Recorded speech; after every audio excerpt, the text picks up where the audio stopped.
remember that something that John Muir said, that in order to go in, to know myself, which is of course the human adventure, in order to go in, I need to go out, meaning outside.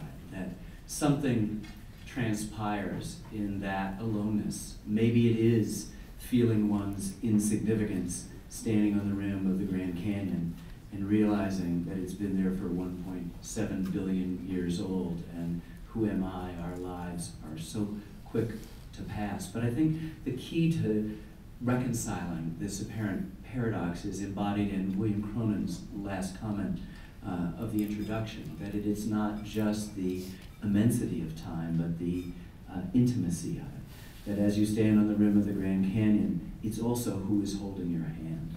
And the kind of generational connections that we forge, I think, will be the glue that will continue to have us adhere to our parks, these great wonders, but also in a larger sense, help to solve, to heal, to soothe the difficulties that we all feel. And it's in that place that I think that we can take advantage, in the best sense of the word, of this opportunity that we have by the broadcast of the film. It will look a lot better than that.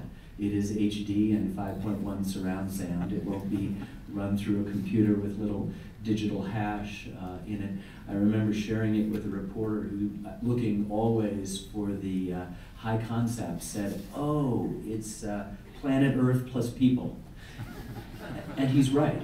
This is a history of the national parks. It's not a travelogue. It's not just pretty pictures of nature and wildlife, though we have them, I think, in abundance. It's not the place that you go to recommend which lodge to stay at on your next vacation. It is the history. And while you will be introduced to important people like John Muir and Teddy Roosevelt, you just heard from them, and John D. Rockefeller Jr., the great philanthropist, and perhaps those of you more familiar with the parks, many other characters, you will meet 40 or so people you have never heard of before.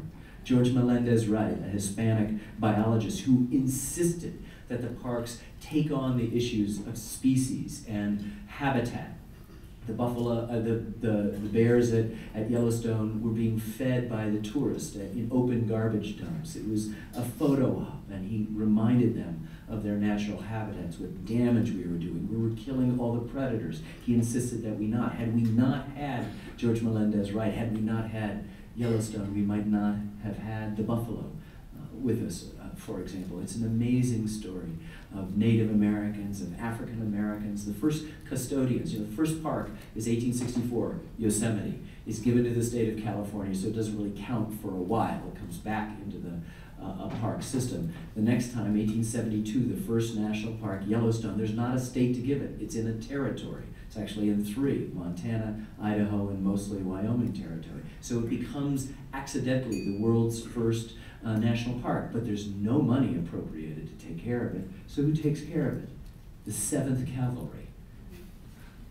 You know, Philip Sheridan, the great, general from the Civil War and controversial Indian fighter, the only good Indian is a dead Indian, he said, suddenly, bizarrely, becomes the custodian. And in California, that would mean that the celebrated Buffalo Soldiers, the African American cavalrymen, would take care of Yosemite.